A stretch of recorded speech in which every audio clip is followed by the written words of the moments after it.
Hello बच्चों, I am Sheikh Tayyab and welcome to the YouTube channel of Genius Science Classes. Today is the second lecture of mechanical properties of fluid और आज के lecture में हम देखने वाले हैं what is hydrostatics, hydrostatics क्या है and प्रेशर यानी इफेक्ट ऑफ फोर्स, इसके बारे में हम जानकारी हासिल करने वाले हैं। तो बच्चों देखते हैं सबसे पहले fluid at rest.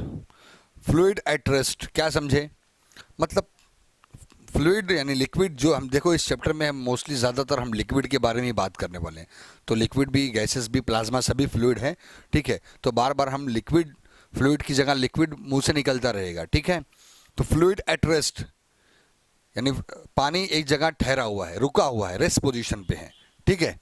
The branch of physics which deal with the properties of fluid at rest is called hydrostatics. यानी फिजिक्स का वो ब्रांच जिसमें हम लोग स्टडीज करते हैं, प्रॉपर्टीज देखते हैं किस बात की, कि जब लिक्विड या पानी रुका हुआ है एक जगह पर है तो उसके ऊपर किस तरह के फोर्स लग रहे हैं, क्या क्या उसके डायनेमिक्स हैं, क्या उसके सिचुएशंस हैं, ठीक है। तो उस ब्रांच की जो स्टडी होती है उसको हम लोग क्या कहते हैं, हाइड्रोस्टैटिक्स, ठीक है। तो एकदम सिंपल डेफिनेशन है, the branch of physics which deal with the properties of fluid at rest is called hydrostatics. तो बच्चों इस टॉपिक के अंडर में, इस डेफिनेशन के अंडर में बहुत सारे टॉपिक हैं जिसकी हम स्टडी करने वाले हैं।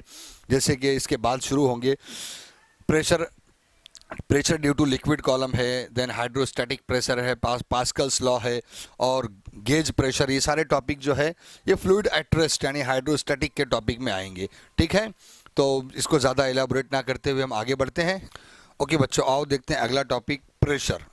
बहुत ही बेसिक और सिंपल टॉपिक है बट इंपॉर्टेंट है, 2 मार्क्स के लिए एग्जाम में आ सकता है कि व्हाट इज प्रेशर, प्रेशर क्या है, ठीक है। तो बच्चों प्रेशर क्या होता है, इफेक्ट ऑफ फोर्स। प्रेशर आप फिजिक्स में इससे पहले बहुत बार पढ़ चुके हैं। किसी भी एरिया पे फोर्स, जैसे एक दीवार है, दीवार पे जाके आप फोर्स लगा रहे हो तो क्या हुआ, वहाँ क्या क्रिएट हो रहा है, प्रेशर। ध्यान रखना प्रेशर एक पॉइंट पर लगता है, ठीक है। जब फोर्स हम किसी एरिया पर लगाते हैं तो प्रेशर एक पॉइंट पर क्रिएट होता है। तो pressure it is a effect of force. क्या डेफिनेशन है, सिंपल डेफिनेशन है, the normal force exerted by the fluid at rest. The normal force exerted by the fluid at rest per unit surface area of a contact is called pressure of the fluid. तो बच्चों normal force, तो ये बात ध्यान रखना है, जो liquid का जो प्रेशर है it will be always normal, ठीक है। एंड फॉर एग्जांपल जैसे कि मान लो कि ये बीकर है, ये बीकर में जो है लिक्विड भरा हुआ है, ठीक है। तो बच्चों इसके बॉटम पे लिक्विड कॉलम की वजह से प्रेशर लगेगा डाउनवर्ड डायरेक्शन में, ठीक है। It is a normal force, it is a normal force exerted by the fluid at rest. और कंडीशन क्या बोला है, ये लिक्विड है वो रुका हुआ है, एट रेस्ट पोजीशन पे है। तो बच्चों अब जाहिर सी बात है कि अगर मान लो बीकर कहीं से टूट गया, ठीक है, तो पानी बाहर निकलेगा ना। क्यों निकल रहा है, बिकॉज एक तरह का प्रेशर जनरेट कर रहा है बॉटम पे, ठीक है। It can be on the side, pressure side में भी हो सकता है इस तरह से नॉर्मल, यानी अगर ये बीकर इधर कहीं टूट गया तो पानी ऐसा गिरना शुरू हो जाएगा, ठीक है।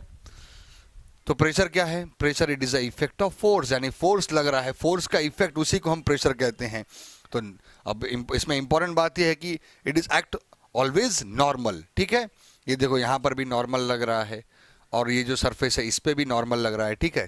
तो the normal force exerted by the fluid, fluid के जरिए, लिक्विड के जरिए लगाया गया नॉर्मल फोर्स कब, when it is at rest, जब वो रुका हुआ है, एक जगह पर ठहरा हुआ है, पर यूनिट सरफेस एरिया, यानी किसी भी एरिया का यूनिट एरिया पे जो नॉर्मल फोर्स लग रहा है, जो भी सरफेस एरिया है उसके यूनिट एरिया पर जो नॉर्मल फोर्स लग रहा है लिक्विड के जरिए, कब, जब लिक्विड रुका हुआ हो, ठहरा हुआ हो, इज कॉल्ड प्रेशर। उसी को हम क्या कहते हैं, प्रेशर कहते हैं, प्रेशर ऑफ द फ्लूइड। फटाफट देख लेते हैं फॉर्मूला क्या है, आपको मालूम है basic formula, pressure is equal to force upon area. Physics में आप जमाने से पढ़ते चले आए हैं। डायमेंशन भी आपको निकालने आता होगा, force mass into acceleration area L square, और सॉल्व करके डायमेंशन m-1 l-1 t-2। तो ऐसा unit of pressure is Newton per metre square. देखो फोर्स के लिए क्या होता है न्यूटन, एरिया के लिए मीटर स्क्वायर, तो न्यूटन पर मीटर स्क्वायर। इसको ऐसा भी लिख सकते हैं, न्यूटन मीटर इनवर्स स्क्वायर भी लिख सकते हैं, ठीक है। और इसकी यूनिट जो है किस में मेजर की जाती है, पास्कल। पास्कल में भी हम इसके यूनिट को मेजर करते हैं, ठीक है। तो 1 pascal which is equal to 1 newton per metre square. ये इंफॉर्मेशन आपको ध्यान में रखना है, बहुत सी चीज़ें हैं जो आपको पढ़ना है और अपने नॉलेज के लिए ध्यान में रखना है। 1 pascal which is equal to 1 newton per metre square, और इसके यूनिट बार में भी और टॉर में भी नापी जाती है, मेजर की जाती है। 1 बार या फिर 1 torr which is equal to 10⁵ newton per metre square, और हम इसको हेक्टा पास्कल में भी मेजर करते हैं, जिसको HPA से डिनोट करते हैं। 1 hectopascal which is equal to 100 pascal. अभी आपने देखा कि 1 पास्कल बराबर कितना है, 1 न्यूटन पर मीटर स्क्वायर, और यहाँ है 1 hectopascal which is equal to 100 pascal. तो बच्चों ये आपको यूनिट्स की इंफॉर्मेशन दी गई है। डेफिनेशन तो सिंपल है, 2 मार्क्स के लिए क्वेश्चन आ सकता है एग्जाम में, define and give unit and dimension. तो इसके लिए इतना काफ़ी है, इसको ज़्यादा डीप में नहीं जा सकते। ओके बच्चों, एग्जाम में तो आने का है, इसमें से बस क्वेश्चन आपने देख लिया कि what is pressure, give unit and dimension, ठीक है। लेकिन अब जो है प्रेशर में हम when the liquid is at rest position पर होता है, तो जो प्रेशर अप्लाई होता है इसका मतलब जो फोर्स एरिया पे लगता है उसका क्या डायरेक्शन है, इसके डायरेक्शन को और कुछ छोटी मोटी बातों को समझ लेते हैं ताकि चैप्टर को स्टडी करने में आसानी हो, ठीक है। तो बच्चों, fluid exert force on a vertical surface. जब सरफेस वर्टिकल है और फ्लूइड रेस्ट पोजीशन पर है तो किस तरह का फोर्स एक्ट करता है, ये देखो, this is the surface area, और ये फोर्स, इस एरिया पे फोर्स लग रहा है, मतलब प्रेशर अप्लाई हो रहा है। बट इस फोर्स का डायरेक्शन क्या है, normal to the surface area. दोनों साइड से फोर्स लगेगा, normal to the surface area. अच्छा, fluid exert force on a horizontal surface. अब अगर सरफेस एरिया हॉरिजॉन्टल भी है तो भी फोर्स कैसा लग रहा है, नॉर्मल फोर्स लग रहा है, ठीक है। जैसे कि अगर ये वर्टिकल सरफेस एरिया है तो फोर्स इस डायरेक्शन में लगेगा, ठीक है, नॉर्मल, उधर से दोनों तरफ से। हॉरिजॉन्टल है, ठीक है, तो भी नॉर्मल फोर्स लगेगा लिक्विड के, फ्लूइड के जरिए। कंडीशन क्या है, फ्लूइड इज एट रेस्ट, तो always act normal force acting in normal, ठीक है, नॉर्मल फोर्स एक्टिंग। जैसे कि अभी मैंने थोड़ी देर पहले बीकर का एग्जांपल दिया था, बोले सर नॉर्मल फोर्स एक्टिंग क्या, ये देखो, मान लो कि एक बीकर में आपने पानी भर के रखा है, ठीक है, और ये रेस्ट पोजीशन पे ठहरा हुआ, अभी मैंने एग्जांपल दिया था। तो जब ये रेस्ट पोजीशन पर है तो इस लिक्विड कॉलम की वजह से इसके हॉरिजॉन्टल सरफेस पे भी फोर्स लगेगा और इसके वर्टिकल सरफेस पे भी फोर्स लगेगा, दोनों तरफ फोर्स लगेगा, ठीक है। यहाँ से भी अगर टूट गया तो पानी नीचे से बहना शुरू हो जाएगा, फ्लो होना शुरू हो जाएगा। यहाँ से भी अगर होल हो गया तो लिक्विड फ्लो होना शुरू हो जाएगा। तो बच्चों, कुछ अब इम्पॉर्टेंट इन्फॉर्मेशन और एग्जांपल्स ले लेते हैं, ठीक है। बच्चों, अगर हम लोग किसी भी एरिया पे फोर्स अप्लाई करते हैं, ठीक है, या वेट लगाते हैं, अगर वो सरफेस एरिया छोटा सा हो तो प्रेशर ज़्यादा होगा, और अगर हम लोग वही फोर्स और वही वेट किसी बड़े सरफेस एरिया पे अप्लाई करते हैं तो फिर प्रेशर कम होगा, ठीक है। तो बच्चों, मान लो कि अगर हम लोग फोर्स अप्लाई कर रहे हैं, फोर्स अप्लाई करते हैं 10 न्यूटन, कितना फोर्स अप्लाई कर रहे हैं, 10 न्यूटन, और सरफेस एरिया मान लो है 1 सेंटीमीटर स्क्वायर, ठीक है। तो प्रेशर कितना मिलेगा हमको प्रेशर मिलेगा 10⁵ न्यूटन पर मीटर स्क्वायर, ठीक है। आपने 10 न्यूटन फोर्स अप्लाई किया, छोटा सा एरिया, 1 सेंटीमीटर स्क्वायर समझते हैं ना, छोटा सा 1 सेंटीमीटर स्क्वायर, तो कितना प्रेशर मिला, 10⁵ न्यूटन पर मीटर स्क्वायर। आपको मालूम है basic formula, pressure is equal to force upon area, ठीक है।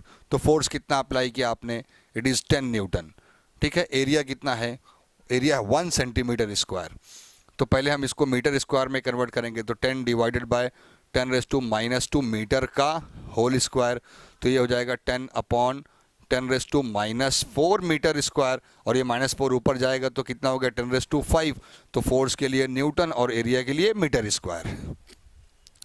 तो बच्चों, अगर यही फोर्स 10 न्यूटन अगर हम लोग बड़े एरिया पे अप्लाई करते हैं, बड़ा सरफेस एरिया यानी 1 मीटर स्क्वायर, ठीक है, 1 मीटर स्क्वायर पर अप्लाई का, 1 मीटर कितना होता है, इतना है ना, बड़ा होता है, उसका स्क्वायर ले लो, तो 1 सेंटीमीटर छोटा सा हुआ, 1 मीटर स्क्वायर तो बड़ा हो जाएगा ना, उस पर अप्लाई करेंगे तो प्रेशर कितना क्रिएट होगा? Only 10 Newton per metre square. आप इसी फॉर्मूले से अभी यहाँ पे खाली क्या हो जाएगा?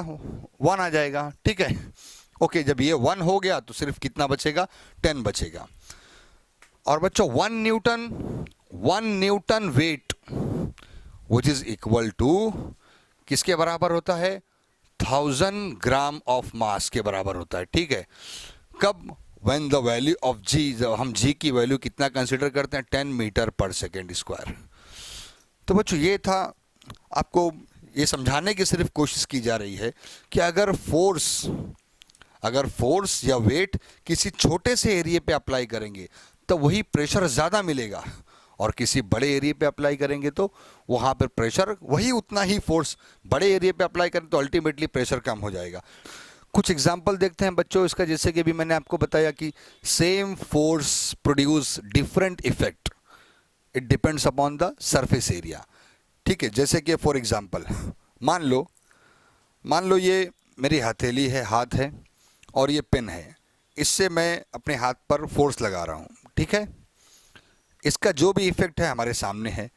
अगर मैं इसके बदले एक पिन ले लूँ, नेल पिन ले लूँ, और उतना ही फोर्स अभी लगाऊँ मैं, तो क्या होगा? अभी ये मेरे हाथ में घुस जाएगा और ब्लड निकलना शुरू हो जाएगा। क्यों? दोनों का इफेक्ट अलग है। इसका सरफेस एरिया ज़्यादा था तो इतना ज़्यादा हार्मफुल नहीं था। इसका सरफेस एरिया जो है बहुत ही बारीक है, और ये जो है सीधा जो है अंदर घुस जाएगा, ठीक है।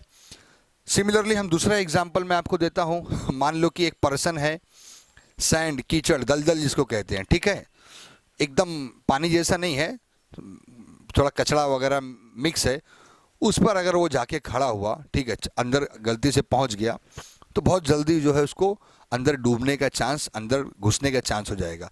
लेकिन अगर जैसे कोई बहुत बड़ा ऐसा लकड़ी का पटरा या कुछ ऐसा रखा हुआ है, ठीक है, दलदल के ऊपर ही, और वो जाके उस पर खड़ा हो जाए, ठीक है, तब उसका डूबने का चांस, उसके अंदर घुसने का चांस कम हो जाएगा। क्यों?